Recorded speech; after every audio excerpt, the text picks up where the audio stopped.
성자리 제때 한없는 찬송을 드립니다. 존귀한 주님을 영광 중에 얻고 영원히 거시게 하옵소서.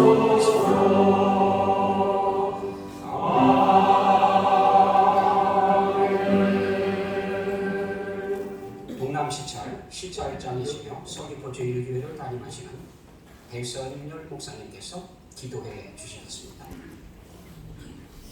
하고 존귀하신 하나님 아버지, 그 크신 은혜와 사랑에 감사와 영광을 올려드립니다. 제주 땅 서귀포를 사랑하셔서 이 땅에 서귀포 명성교회를 세우시고 귀한 목사님과 많은 일꾼들을 세우시고 기름 부으시어 몸된 교회를 든든히 세워나가게 하시니 감사드립니다. 더더욱 감사드리는 것은 이 교회를 통하여 믿음의 역사가 일어나게 하셨고 사랑의 수고가 넘쳐나게 하시며 소망의 인내를 허락하시니 감사드립니다. 이 시간 하나님의 뜻을 따라 주님의 몸된 서귀포 명성교회의 기둥으로 세우신 장로, 안수집사, 권사 임직 예식과 은퇴 예식을 진행하게 하심을 감사드립니다. 세상의 많은 사람들 가운데 하나님의 자녀 삼아주신 것도 감사한데 특별히 하나님의 직분자로 세우심을 입고 이제 임직 예배를 드리오니 우리 주님께서 모든 영광 받아 주시옵소서. 살아계신 하나님, 우리 양덕만 집사님, 하나님의 은혜 가운데 몸된 교회를 사랑하고 섬기게 하셨다가 이제 은퇴하게 하시니 하늘의 해 같은 은혜를 저들에게 허락하여 주시옵소서. 저가 섬긴 그 섬김이 몸된 교회가 든든히 세워지는 은혜를 더하여 주시옵시고 그 은혜로 우리 서귀포 명성교회가 이 땅에 하늘의 놀라운 은혜를 증거하는 믿음의 교회 되게 하옵소서. 오늘 임직하신 우리 강현수 장로님, 또 우리 김대중 집사님, 김상종, 강보철 집사님, 또 이순남, 신명순, 고계선 권사님, 하나님께서 믿음을 더하시어 지금까지 주님을 따르기에 합당한 일꾼으로 인정하고 이 자리에 세우심을 감사드립니다.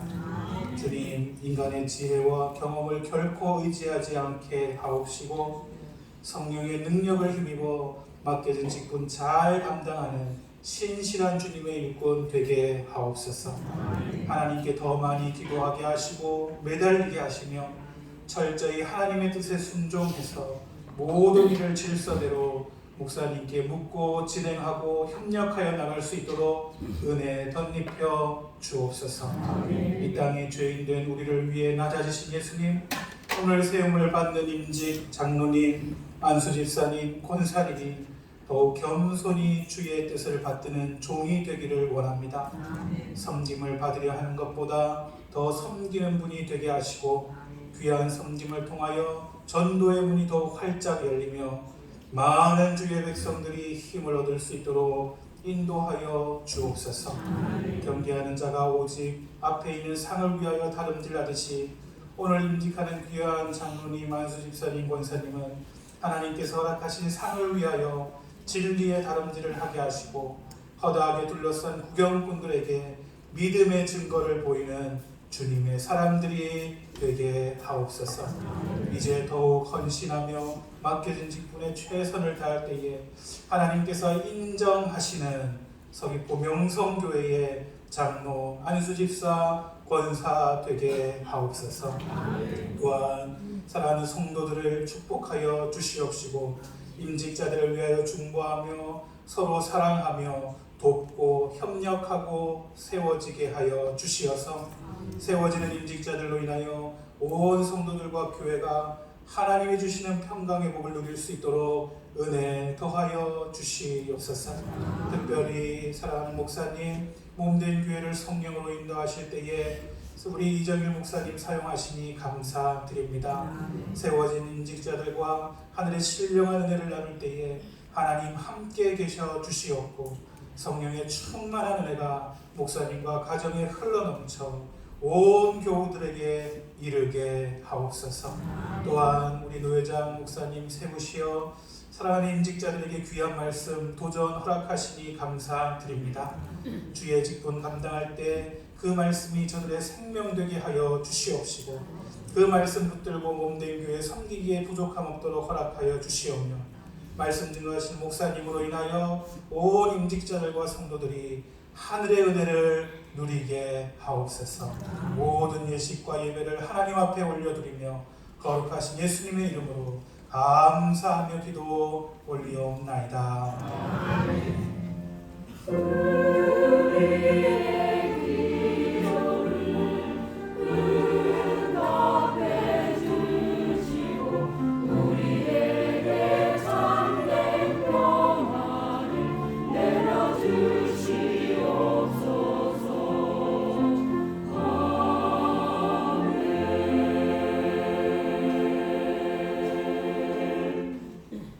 시찰 서기이시고 부평교회를 담임하시는 장성준 목사님께서 성경 봉독해 주시겠습니다.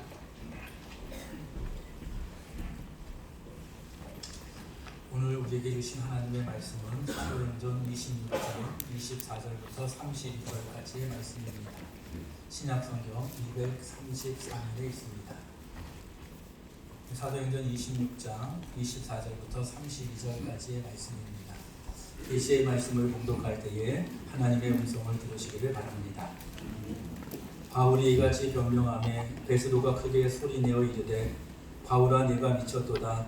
네 많은 학문이 너를 미치게 한다 하니 바울이 이르되 베스도 각하여 내가 미친 것이 아니요 참되고 온전한 말을 하나이다. 왕께서는 이 일을 아시기로 내가 왕께 담대히 말하노니 이 일에 하나라도 아시지 못함이 없는 줄 믿나이다. 이 일은 한쪽 구석에서 행한 것이 아니니이다. 아그리빠 왕이여 선지자를 믿으시나이까? 믿으시는 줄 아나이다. 아그리빠가 바울에게 이르되 네가 적은 말로 나를 권하여 그리스도인이 되게 하려 하는도다. 바울이 이르되 말이 적으나 많으나 당신뿐만 아니라 오늘 내 말을 듣는 모든 사람이 다 이렇게 결박된 것 외에는 나와 같이 되기를 하나님께서 원하나이다 하니라. 왕과 총독과 베니게와 그에 함께 앉은 사람들이 다 일어나서 물러가 서로 말하되 이 사람은 사형이나 결박을 당할 만한 행위가 없다 하더라.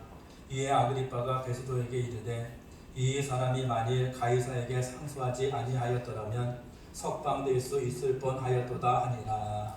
아멘.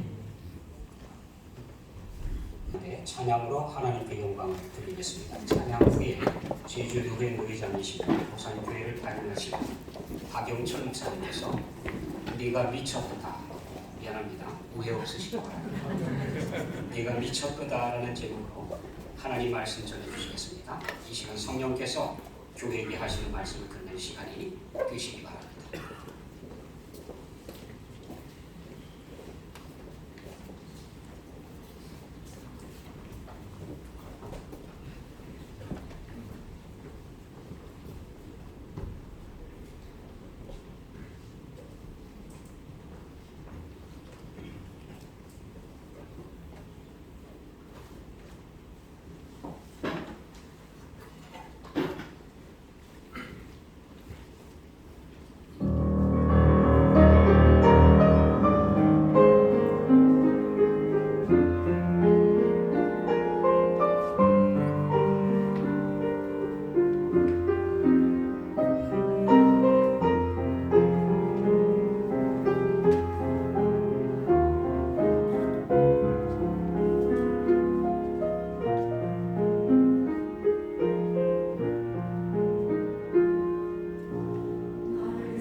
길에다가 전도 수책자를 일부러 떨어뜨렸습니다. 그리고 어떤 사람이 그것을 집어가기를 바랬습니다. 얼마 후에 어떤 한 사람이 그것을 집어 들어갑니다. 그는 감옥으로 끌려가는 사람이었습니다. 그는 이제 감옥에 들어가 부책을 입고 감옥 안에서 변화받아서 기독교인이 되었습니다. 바로 그가 철로 역정을 써서 많은 사람들을 바른 길로 인도한 종반입니다. 어떻게 보면 우연과도 같은 너무나도 사소한 기회를 통해 그는 하나님께 붙잡힌 바 되었습니다. 많은 사람들에게 영적 감화를 주고 주님께로 인도하는 사람이 될 수 있었던 것입니다. 바로 여기 바울의 모습이 바로 그러했습니다. 그는 너무도 갑작스럽고 우연스럽게 찾아온 기회로 인해서 그리스도께 붙잡힌 바 되어서 그의 모든 인생을 예수님께 헌신하는 그 삶을 살았습니다. 결국 그의 죽음조차도 예수님을 증거하는 이 복음사에게 드렸던 사람입니다. 그래서 여기에 말씀 제목이 내가 미쳤도다. 미쳤도다. 자, 이렇게 말한 이 아그리빠의 말이 어쩌면은 매우 정확한 말일지도 모릅니다. 그는 예수님께 미쳤고 그렇기에 엄청난 이 에너지와 열정을 쏟아서 이 거룩한 사역을 감당할 수 있었던 것입니다. 성도 여러분, 그리고 인직받는 여러분 역시도 이제 주님을 만나고 이제 주님을 위해서 이제 성도의 삶을 살아가기로 작정하였다면 이와 같은 모습이 필요합니다. 다른 사람들이 미쳤다고 말할 정도의 그 에너지와 열정이 있어야 하나님의 이 직분을 감당할 수 있는 것입니다. 자, 그렇다면 바울이 이렇게 주님과 복음을 위해 미칠 수 있는 이유는 무엇이겠습니까? 바로 성경을 중심으로 그 대답을 찾아본다면 먼저 바울은 예수님에게 붙잡혔기 때문입니다. 바울은 이 다메섹 도상에서 예수님을 만남으로 그의 인생의 큰 전환점을 맞이하게 됐습니다.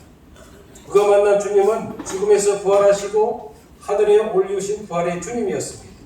그는 예수님의 강한 부르심을 붙잡혔고 그 후에도 그의 고백도 그의 삶도 유일한 자랑도 오직 예수 그리스도밖에 없었습니다.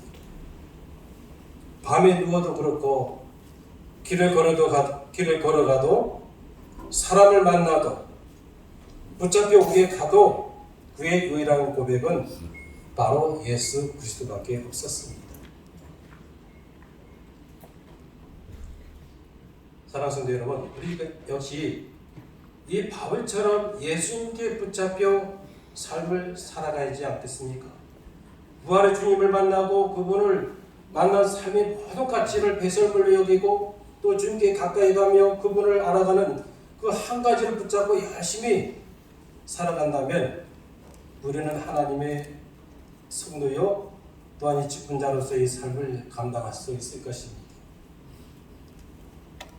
보십시오. 사도 바울이 얼마나 예수님께 붙잡혔으면 내가 미쳤도다 이런 말까지 듣겠습니다.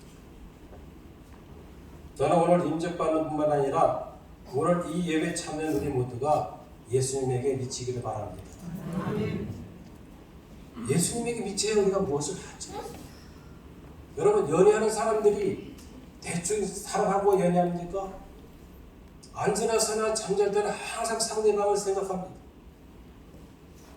저도 이제 그런 경험이 있어서 그런 말 하는 겁니다. 우리 사모도 앉았지만 애기 생기면은, 좋아하는 사람이 생기면은 예배에 대한 집중보다도 항상 그 사람을 생각합니다. 네, 그 시간은 지나버렸습니다.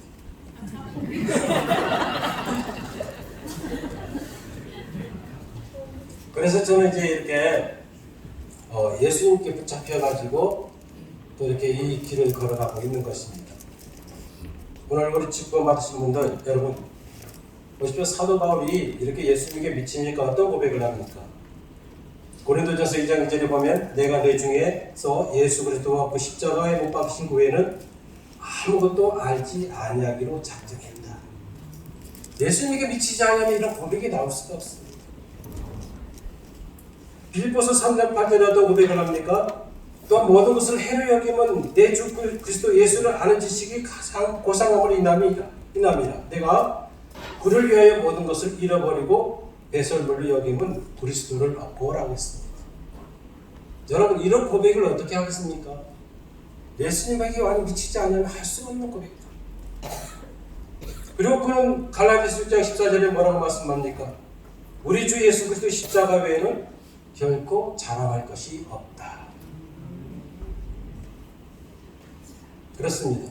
자, 이런 각오, 이런 믿음이 있어야 그래도 예수님께 미쳐야 우리가 하나님 일을 하지 않겠습니까? 자, 그리고 두 번째는 말씀에 붙잡혀야 된다는 것입니다. 바울은 또한 말씀에 붙잡힌 사람이었습니다. 여러분 생각해 보십시오. 그의 세 차례 걸친 이 전도 여행이 그 당시 그 사회에 얼마나 큰 파장을 이렇게 불러일으켰습니까? 당시 모든 학문의 중심지라고 하는 이 그리스도 아테네의 이 토론장에서 주차의 바울의 주장은 큰 이렇게 반향을 이렇게 불러일으키지 않았겠습니까? 자, 그렇기 때문에 바울이 가는 곳마다 분란이 일어나고 싸움이 일고 갈등이 계속됐던 것입니다. 그래서 이 죽음의 위협도 있었고 육체의 고통에 대한 위협도 있었습니다. 자, 그럼에도 바울은 이방인에게도 유대인에게도 예수는 그리스도요 하나님의 아들이라고 담대히 선포할 수 있었던 것입니다. 하나님의 말씀 없이 내가 직분을 감당한다?